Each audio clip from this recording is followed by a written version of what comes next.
Assalamualaikum warahmatullahi wabarakatuh. Salam sejahtera untuk kita semua. Perkenalkan, saya Dr. Wardiansa M. Biomed, staf dosen tetap PNS di Departemen Anatomi, Fakultas Kedokteran Universitas Sriwijaya.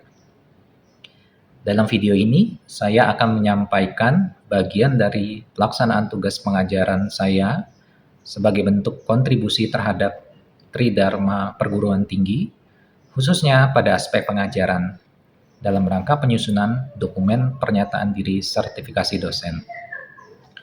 Topik yang saya bawakan adalah anatomi toraks dengan fokus pada core atau jantung, perikardium, dan vasa koronaria yang merupakan bagian dari mata kuliah struktur jaringan dan organ tubuh manusia pertama di blok 4. Pembelajaran ini saya rancang menggunakan pendekatan integrated teaching yang mencakup penyampaian materi melalui ceramah interaktif, penggunaan media visual anatomi topografi, serta integrasi dengan konteks klinis dan keterampilan praktikum. Seluruh proses pembelajaran dilaksanakan secara luring penuh atau tatap muka langsung di ruang kelas dan laboratorium anatomi dengan interaksi langsung antara dosen dan mahasiswa. Sebelum masuk ke inti materi, berikut saya tampilkan capaian pembelajaran yang menjadi dasar penyusunan dan pelaksanaan kegiatan belajar mengajar ini.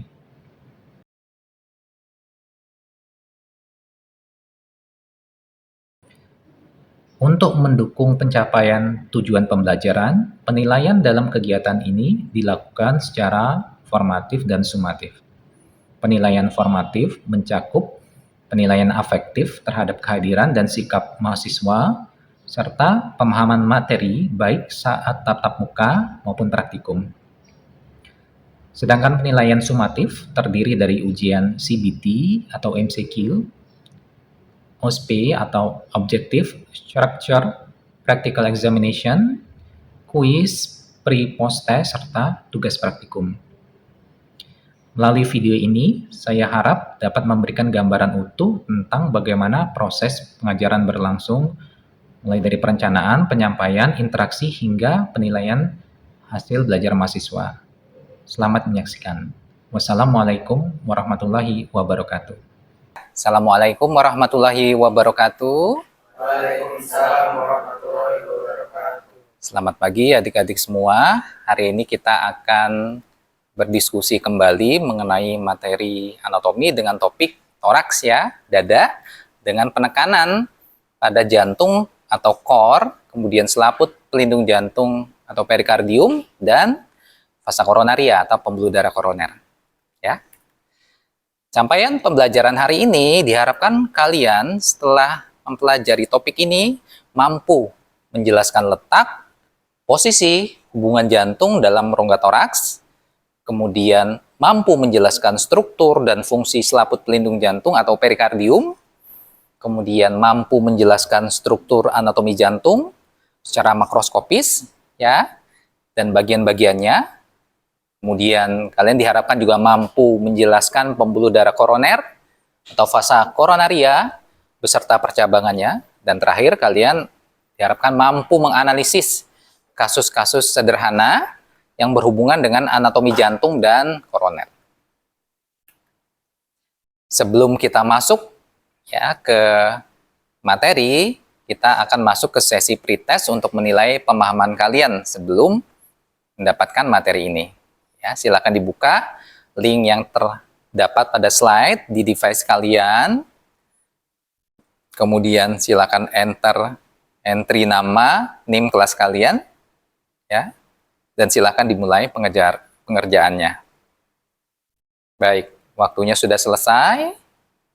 Ya, kita akan masuk ke materi toraks kita hari ini. Sebelum kita bicara tentang jantung, kita harus tahu dulu posisi jantung itu di mana. Ya, secara umum jantung itu terletak di dalam suatu rongga yang disebut sebagai mediastinum. Ya, mediastinum adalah sekat tengah atau rongga yang luas yang memisahkan dua cavitas pulmonalis. Cavitas pulmonalis itu adalah rongga yang di dalamnya terdapat paru-paru. Jadi di antara kedua paru-paru, celah sempit yang warna hijau itu adalah mediastinum. Di sini posisi jantung. Ya. Kalau kita lihat deskripsinya, mediastinum itu memanjang dari sternum yang ada di anterior di depan hingga ke corpora vertebrarum atau corpus vertebrae yang ada di posterior. Dari sini ke sana, ya. Kemudian memanjang dari apertura thoracis superior hingga diafragma. Di sebelah atas, celah ini adalah apertura thoracis superior, lengkung di sebelah bawah adalah diafragma. Itu adalah batas mediastinum. Kemudian kita lihat lebih detail lagi pembagian mediastinum. Ya, apa yang membagi mediastinum adalah suatu bidang transversal, suatu bidang maya transversal yang memanjang dari angulus sterni. Ini adalah angulus sterni. Ya, yang ada di anterior, ya, penyatuan antara manubrium sterni dengan corpus sterni, ini adalah angulus sterni. Kemudian ke posterior hingga ketemu discus intervertebralis, toraks keempat dan kelima. Jadi bidang maya ini yang akan membagi mediastinum, ya, menjadi apa? Sebelah atas disebut sebagai mediastinum superius, ya. Di sebelah bawah disebut mediastinum inferius. Kemudian kita lihat, ya, yang di sebelah bawah mediastinum inferius itu kita bisa bedakan menjadi 3. Ya, mediastinum anterius yang mana? Yang ini. Kemudian mediastinum medium yang berada di tengah, yang di dalamnya terdapat organ jantung dan kor, dan yang terakhir adalah mediastinum posterius yang ada di sebelah belakang. Kita lihat lebih detail lagi mediastinum medium. Ya, mediastinum medium itu terletak di pusat cavitas thoracis. Di sini, berada di tengah-tengah. Ya, kalian lihat bahwa di situ terdapat beberapa struktur yang sangat penting, mulai dari selaput pelindung jantung atau perikardium, kemudian jantungnya itu sendiri atau core, dan beberapa struktur lain seperti pembuluh darah besar, arteri dan vena, nervus, dan cabang-cabangnya, ya. Sekarang baru kita masuk ke dalam topik selaput pelindung jantung atau perikardium. Ya. Perikardium adalah suatu kantung fibroserosus yang mengelilingi kor atau jantung dan pangkal pembuluh darah besar. Jadi kalau kalian lihat pada gambar ini adalah jantung, ya, jantung itu akan diseliputi selaput yang disebut sebagai perikardium, kemudian ke bagian atas sampai ke pangkal pembuluh darah besar. Ya.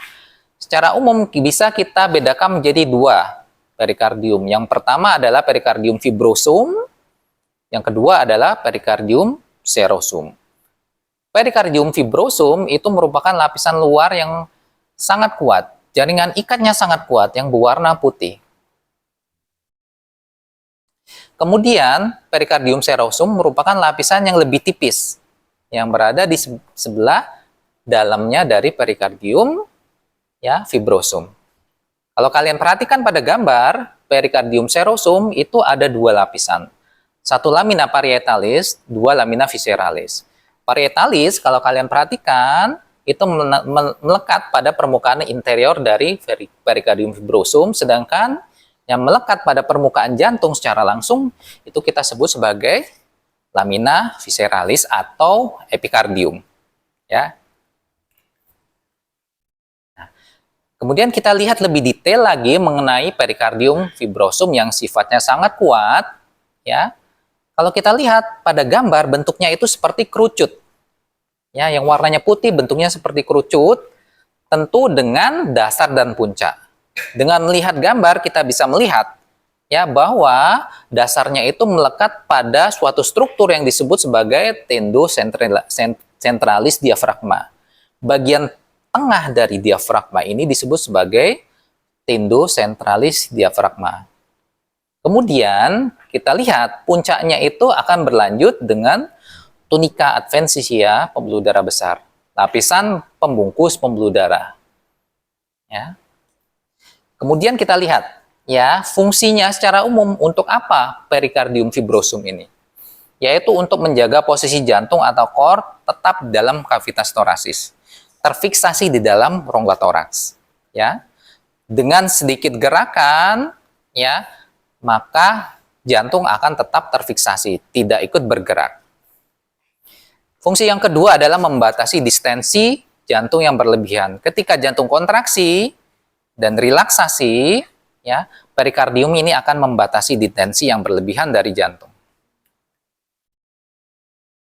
Berikut ini adalah deskripsi mengenai perikardium serosum yang lebih tipis. Kita lihat sama-sama pada gambar, terdapat lapisan yang dikenal sebagai lamina parietalis, ya, dan lamina visceralis. Parietalis itu menempel pada permukaan dalam atau interior dari perikardium fibrosum, sedangkan lamina visceralis menempel langsung pada permukaan jantung. Ya. Pada beberapa tempat, perikardium serosum akan melipat, ya, melipat atau merefleks. Refleksi ini ada di beberapa tempat, salah satunya di sebelah atas, di sekitar pembuluh darah besar. Kalian perhatikan pada gambar, di sekitar pembuluh darah besar, ya, ada aorta, ada vena cava, perikardium, ya, lamina visceralis akan merefleks atau memutar balik. Ya. Kemudian di bagian posterior ada juga pelipatan pembuluh darah di sekitar pembuluh darah kecil, yaitu pada vena-vena pulmonalisnya. Kalian perhatikan ini, ya, lamina visceralisnya akan melipat, ya, pada level ini. Nah, berikut ini adalah gambar diseksi yang memperlihatkan lapisan pelindung jantung atau perikardium. Jadi untuk bisa melihat secara langsung perikardium, ada beberapa lapisan yang harus kita singkirkan, mulai dari yang paling luar kulit dinding dada, kemudian bagian tulangnya dan bagian ototnya. Pada gambar ini, pada video ini kalian perhatikan kedua pulmo atau paru-paru sudah kita pisahkan sehingga tampak jantung beserta pembuluh darahnya. Ya, kalian perhatikan ini lapisan pelindung jantung atau perikardium, ya, dan ini adalah beberapa struktur lainnya. Ya, kita lakukan pemotongan pada perikardium fibrosum, ya, kita buat insisi potongan berbentuk huruf X, ya, untuk mengekspos perikardium dan struktur yang ada di dalamnya. Ya, jadi kalian perhatikan, setelah kita potong perikardium, baru kita mendapati struktur jantungnya. Ya, kemudian kita refleks, ya, kita singkirkan, ya, perikardiumnya, fibrosumnya, baru dapat jantung. Ya, oke, kita lanjutkan materi mengenai jantungnya itu sendiri. Ya, setelah tadi kita bicarakan tentang lapisan pelindung jantung atau perikardium, baru kita bicarakan tentang jantung atau core-nya. Ya, kita lihat yang pertama mengenai bentuk dan posisi jantung. Ya, jantung itu bentuknya menyerupai piramida yang merebah atau jatuh pada salah satu sisinya. Kalian perhatikan gambaran yang seperti ini. Ya, kenapa disebut jatuh di salah satu sisi? Kalian perhatikan di sini adalah puncaknya, apexnya mengarah ke bawah. Ya, ke bawah dan ke kiri, sedangkan basisnya atau dasarnya itu berlawanan dengan apex menghadap ke arah posterior. Bagian yang berwarna kuning adalah basisnya. Jadi gambaran normal jantung seperti ini, apex, puncaknya, dan basis atau dasarnya yang mengarah ke posterior. Ya. Kemudian kita lihat deskripsi satu persatu mengenai jantungnya itu sendiri. Ya. Jantung memiliki beberapa permukaan atau yang dikenal sebagai fasies. Yang pertama adalah fasies diafragmatika, ya, yang ada di sebelah inferior. Ini adalah fasies diafragmatika. Ya, permukaan yang berbatasan dengan diafragma. Kemudian fasies sternocostalis yang berada di anterior. Ini adalah fasies sternocostalis. Kemudian ada fasies pulmonalis dextra dan sinistra yang berbatasan langsung dengan paru-paru sebelah kanan. Ini adalah fasies pulmonalis dextra dan ini adalah fasies pulmonalis sinistra. Kemudian kita lihat, ya, basis cordis atau dasar jantung itu berbentuk kuadrangular, persegi 4. Kalau kita lihat pada sketsa yang seperti ini gambarnya segi 4 ya. Sedangkan pada model kalian bisa perhatikan ya, ini adalah basis dari jantung berbentuk kuadrangular segi 4 ya. Ini adalah puncaknya, ini juga sama ya, puncaknya sedangkan basisnya yang ada di sini ya. Ini adalah basisnya berbentuk kuadrangular atau persegi 4. Kemudian kita lihat satu persatu ruangan jantung. Atrium dextrum atau dexter, atrium sebelah kanan. Kita perhatikan deskripsinya. Aliran darah ke atrium dexter atau kanan itu masuk melalui 3 pembuluh darah besar. Kalau pada gambar, ini ruangan jantung yang disebut sebagai atrium dexter atau dextrum. Setelah kita insisi, kita buka, kita bisa melihat ada beberapa pembuluh darah yang fungsinya itu membalikan darah ke dalam ruangan ini. Ya, yang pertama di sebelah atas ada vena cava superior. Darah dari sini akan masuk ke dalam atrium ya dextrum. Kemudian vena cava inferior yang ini sebelah bawah ya, dan yang terakhir adalah sinus coronarius ya yang berada di sini. Ketiga pembuluh darah ini menghantarkan darah dari bagian tubuh yang berbeda. Kalau vena cava superior membawa darah dari bagian tubuh atas seperti lengan atas, kepala, leher. Kemudian vena cava inferior itu membawa darah dari bagian tubuh bawah seperti tungkai, abdomen, perut. Terakhir adalah sinus coronarius itu mengembalikan darah dari dinding jantung itu sendiri. Kemudian kita lihat ya, atrium dextrum ya, sebagian dalamnya atau interiornya itu memiliki ciri khas seperti kita lihat sama-sama. Ya, terbagi menjadi dua ruangan yang kontinu. Yang pertama adalah sinus vena cavae. Yang kedua adalah ruangan anterior yang berbentuk auricula. Ini adalah sinus vena cavae. Ya, bagian yang ini adalah sinus vena cavae. Ada ciri khasnya. Yang pertama, sinus vena cavae itu terletak posterior terhadap crista terminalis. Struktur ini adalah crista terminalis. Batas ini adalah crista terminalis.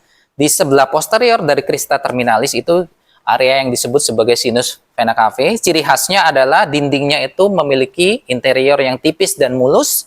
Sedangkan yang satu lagi, auricula itu interiornya memiliki corakan yang seperti ini. Lipatan-lipatan yang dikenal sebagai musculi pectinate. Interiornya dua yang berbeda, satu yang tipis dan halus, ya sinus vena cavae. Sedangkan yang di sini di anterior dari crista terminalis itu adalah musculi pectinati. Kenapa berbeda? Karena struktur ini secara embriologis itu berasal dari bagian yang berbeda. Ya.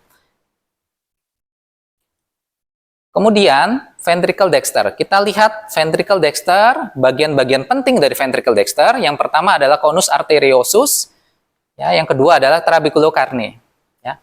Bagian ini adalah sinus ya arteriosus ya. Ini adalah sinus arteriosus. Kita lihat deskripsinya, merupakan jalan keluar menuju truncus pulmonalis. Ini adalah truncus pulmonalis ya. Bagian ini adalah yang disebut sebagai conus arteriosus. Kita lihat bahwa arteri ini akan melingkari jantung di dalam sulcus coronarius. Ketika keluar dari pangkal aorta ascendens, dia akan jalan turun di dalam suatu celah yang disebut sebagai sulcus coronarius. Ini adalah sulcus coronarius. Ya, celah sempit ini adalah sulcus coronarius. Kalau kita lihat pada model, ya, kalau kita lihat sama-sama pada model, di sini adalah celah. Ini adalah arteri koronaria, celah sempit ini adalah sulcus coronarius. Ya, ini juga sama. Ya, itu adalah sulcus coronarius. Di sebelah belakang juga ada. Melingkari jantung di dalam sulcus coronarius, ya, kemudian ada beberapa cabang-cabang lainnya untuk memperdarahi bagian dari jantung sampai ke apex. Kemudian baru kita lihat sama-sama kasus klinis.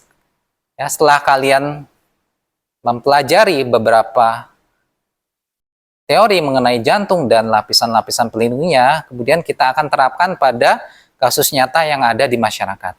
Kita lihat sama-sama ya bahwa kasus yang seperti ini sangat sering terjadi, ya. Ada seorang pria 59 tahun memiliki riwayat darah tinggi atau hipertensi, kemudian memiliki kebiasaan merokok. Kemudian ia datang, ya, berobat, mengeluh, dadanya terasa tertekan. ya. Kemudian sesak nafas, jantung berdebar-debar setelah beraktivitas selama 2 jam, ya. Jadi ada pencetusnya, aktivitas selama 2 jam. Saat diperiksa, ya, didapat nadinya 55 kali per menit, ya, bradikardia, frekuensinya menurun, ya, dibandingkan dengan frekuensi nadi normal. Ya.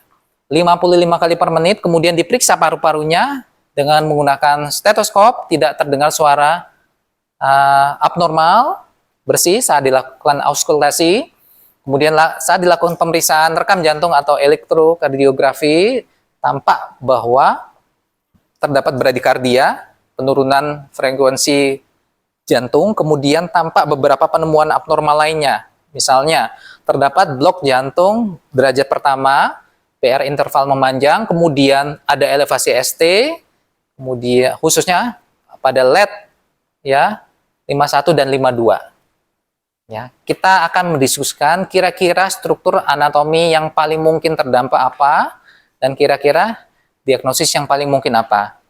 Ya, dengan menggunakan pengetahuan yang barusan kalian dapatkan mengenai teori jantung dan pembuluh darahnya, kita akan membahas kasus ini. Struktur yang paling mungkin terdampak. Yang pertama adalah arteri koronaria dexter atau RCA, right coronary artery. Ya. Arteri yang ini akan mensuplai SA node atau nodus sinoatriale.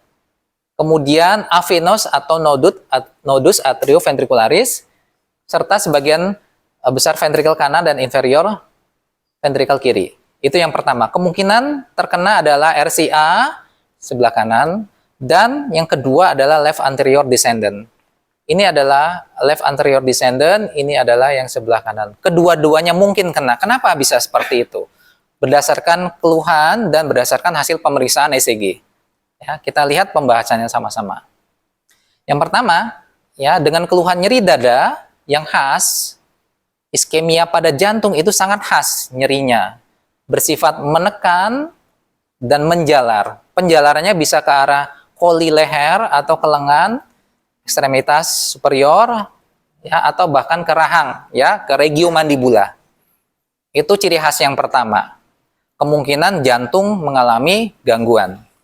Yang kedua, pada pemeriksaan EKG terdapat LED 51 dan 2 itu mengevaluasi dinding anterior jantung, ya. Kita lihat tadi bahwa hasilnya itu abnormal. Kemudian terdapat peningkatan segmen ST atau elevasi segmen ST. Ini merupakan tanda yang sangat kuat terjadi infak atau kematian otot-otot jantung, ya. Kemudian yang terakhir, dari keluhan terdapat bradikardia dan blok AV grade pertama atau derajat pertama. Ini kemungkinan terkena pada RCA atau right coronary artery. Kenapa?